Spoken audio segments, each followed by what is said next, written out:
Hey tubers, welcome back for another adventure. Fall cleanup isn't much of an adventure, so for today's video I'm going to show you a toolbox I picked up at Williams Grove a few weeks ago.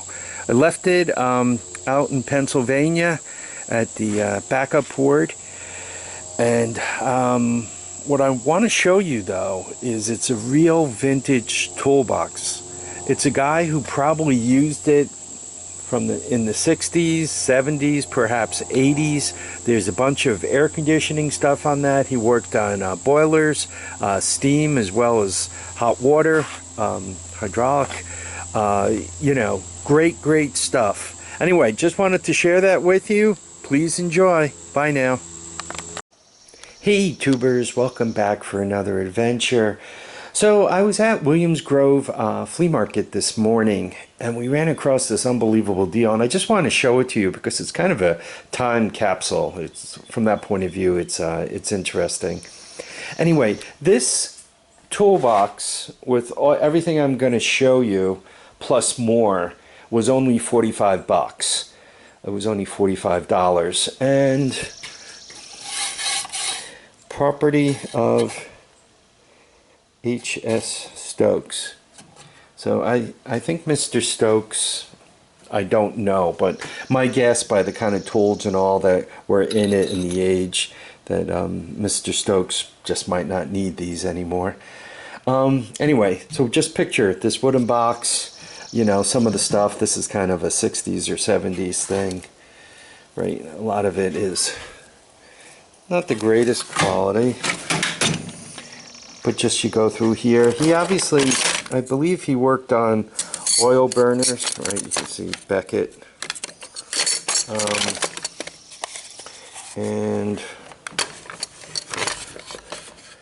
there is a micrometer, more Beckett type gauges. This is, just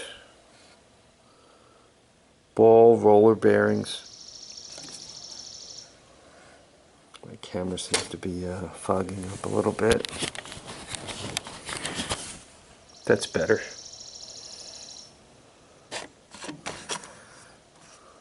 I think you guys can read it. Right, the Beckett stuff, you can read it. Yeah, AP Sano and Sons, APD Sano and Sons. And what's that? Parish, Phoenixville, PA. I just find these timepieces interesting. Some folks might know what these are. They used to wire houses with only 2-prong plugs, and the problem with that was you couldn't plug in 3 prongs like a drill. Camera's much cleaner. So anyway,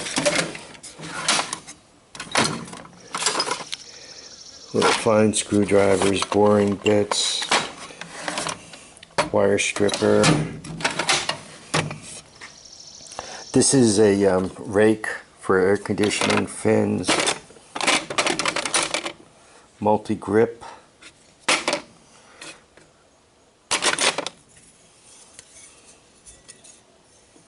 Made in the USA. What is it, Acorn?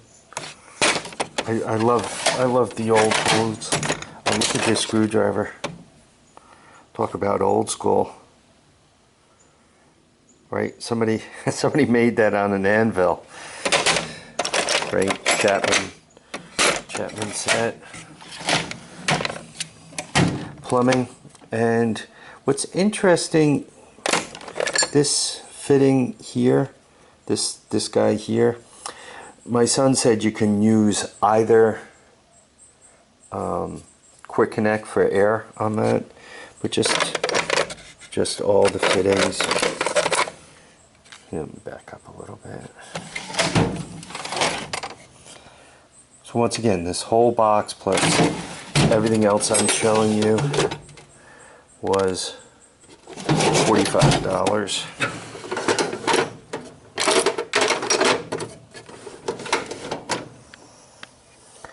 All the screwdrivers. Money, a lot of the stuff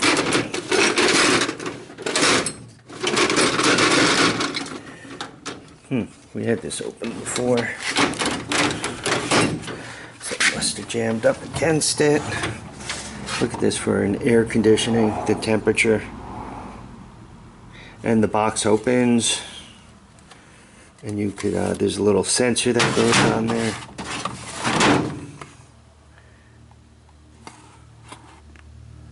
Philadelphia.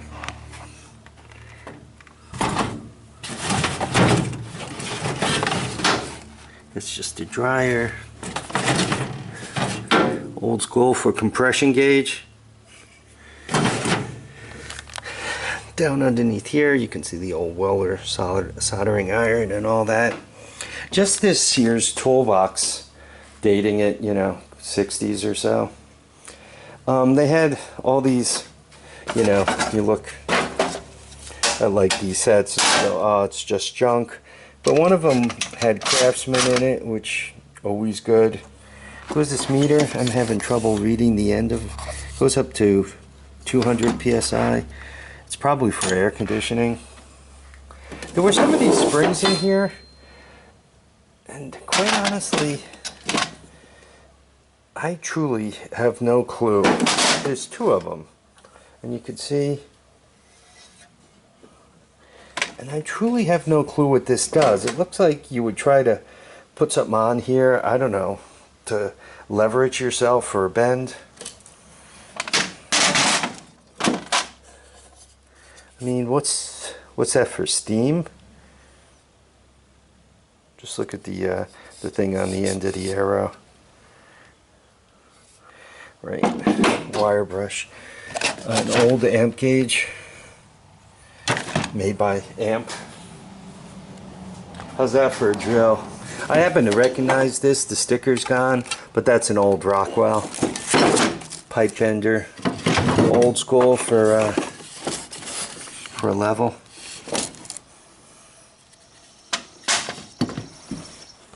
This is a capacitor tester. Cappy. There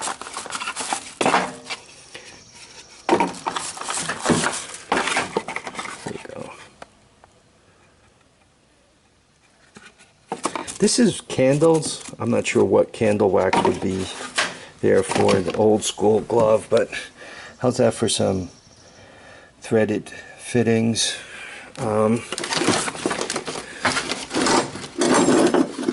Old school gauge. Once again, I gotta think it's for steam.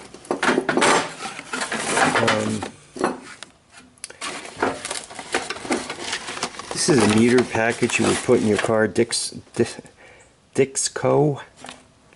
and I don't know, I guess it cost $7 back in the day.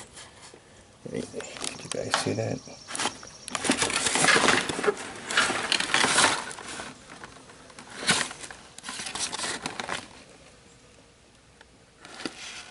Works with generator or alternator.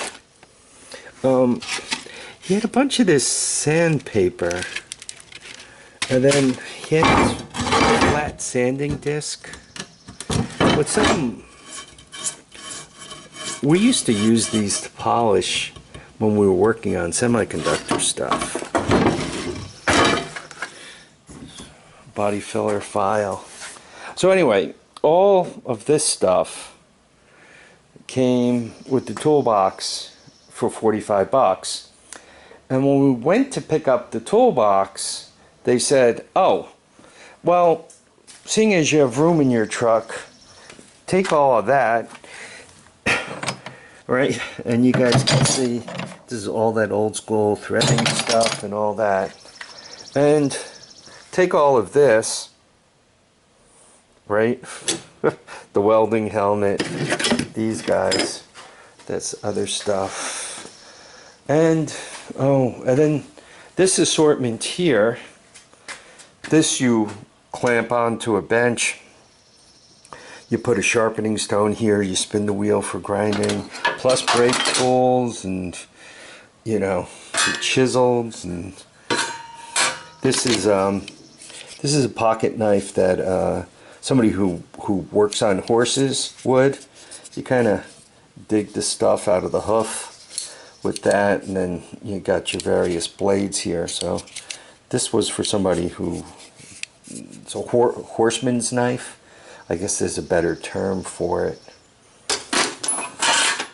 With the chisels, and you know, some of it junk, but some of it also could be really helpful or just interesting to own. Oh, and the reason why we bought the toolbox is we were after this battery charger. I'm out in Pennsylvania, and the Kawasaki Lakota here needed the battery charged up.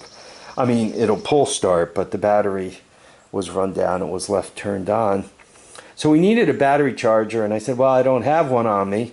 We'll just pick up one at the flea market. So this was in the bottom of the box, and it's like, how much for the battery charger? And the guy said, give me $50 for the whole box, including the battery charger. And then we started to look through it, and my son said 45, and he said, okay. So the battery charger, I don't know, what's a battery charger cost? Typically, you know, somewhere around 30 bucks, give or take a little bit. So, you know, there you have it.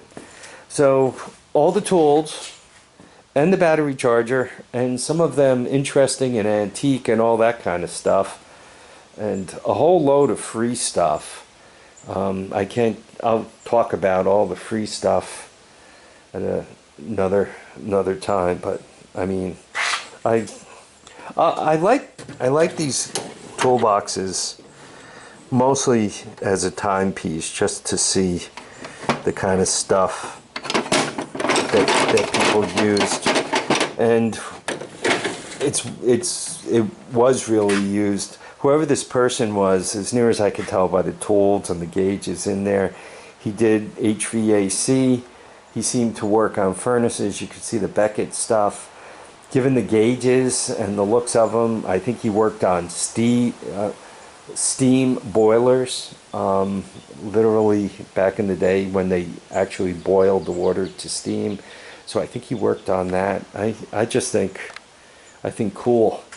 So I hope you guys enjoyed the tour of the old toolbox. I'm glad you all dropped by for a visit. I want to thank you all for watching and commenting and subscribing. Obviously, there's a whole load of more stuff to talk about, and we will over the next few days. Take care now.